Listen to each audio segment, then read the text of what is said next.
Assalamualaikum warahmatullahi wabarakatuh. Halo YouTube. Video ini atas permintaan customer Perak ya. Jadi ini salah satu cara melapisi PCB tembaga dengan perak. Dan cara ini termasuk sederhana ya. Dan jelas hati-hati, yang jelas sudah pakai itu harus segera cuci tangan ya, jangan terminum. Nah, jadi nomor satu dengan cara meneteskan ya, bukan kainnya kena mulutnya botol ya.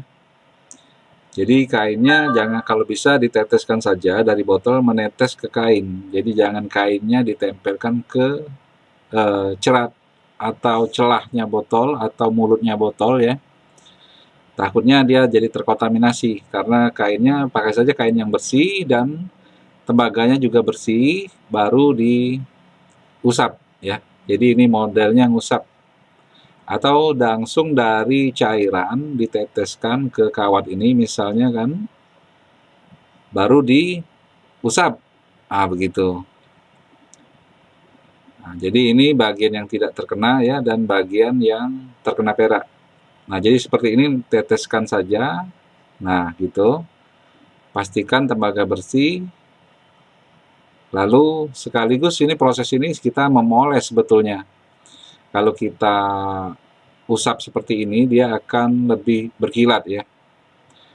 Sebetulnya tidak jadi masalah, sebetulnya bisa langsung diteteskan ke PCB, baru diusap, bisa seperti itu.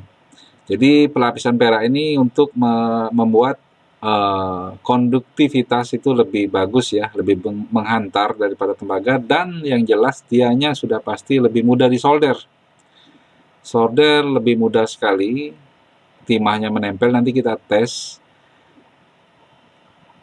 penyolderan. Nah, jadi seperti ini, jadi bisa langsung diteteskan ke PCB ya, baru diusap. Atau juga dengan cotton bud ya, atau kapas untuk telinga itu.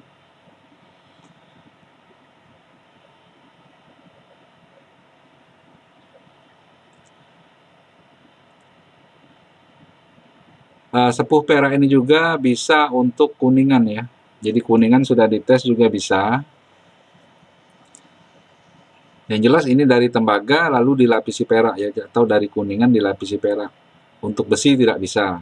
Besi sebaiknya di tembaga dulu ya. Dijadikan tembaga dulu, dilapisi tembaga, baru dilapisi perak. Nah, jadi seperti ini ditetesi langsung. Kita akan segera melihat, apalagi kalau PCB-nya bersih ya, dia langsung putih kekuningan ya.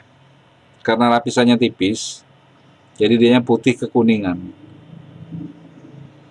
Sebetulnya ini bisa dipanaskan, setelah ini dia kering, dicuci, dikeringkan, lalu dilapisi lagi, dia lebih tebal ya.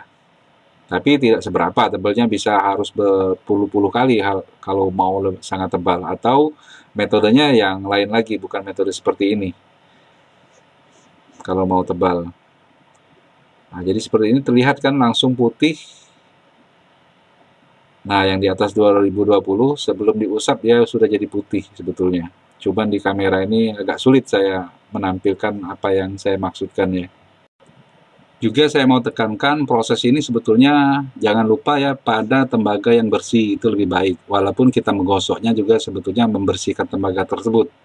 Contoh, saya mengamplas tembaga ini dengan amplas yang agak kasar, lalu terjadi semacam tekstur, maka lapisan perak pun terlihat tidak merata ya kalau kita menggunakan amplas kasar. Dia bersih tampak di mata.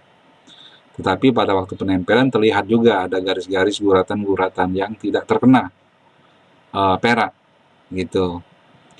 Jadi silahkan coba saja metode yang seperti ini, diusap seperti ini ya. Karena ini menurut saya cukup hemat dengan cara seperti ini.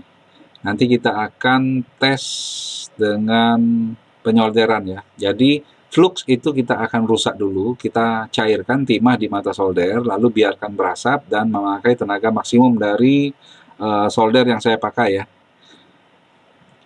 Itu saya pakai good yang 200-an watt, sehingga waktu saya tekan dengan panas maksimum, Jika kelamaan dalam waktu beberapa detik, maka fluknya akan rusak, terbang ya.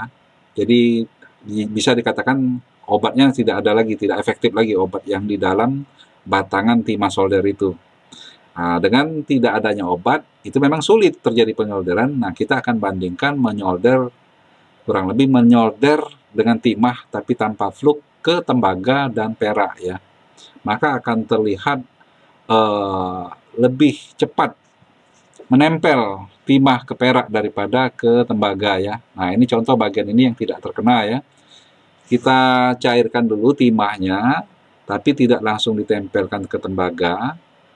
Jadi cairkan, biarlah dulu asapnya hilang. Ini mungkin masih ada sedikit fluk ya. Kita tidak bisa mengatakannya ini absolut tidak ada, tidak bisa juga.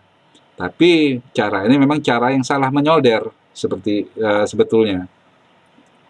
Nah, jadi terlihat ya di sini ya masih ada sebagian menempel ya. Nah, juga kita akan lakukan yang pada jalur yang sudah terkena perak. Nah, kita cairkan timah, biarkan fluknya rusak.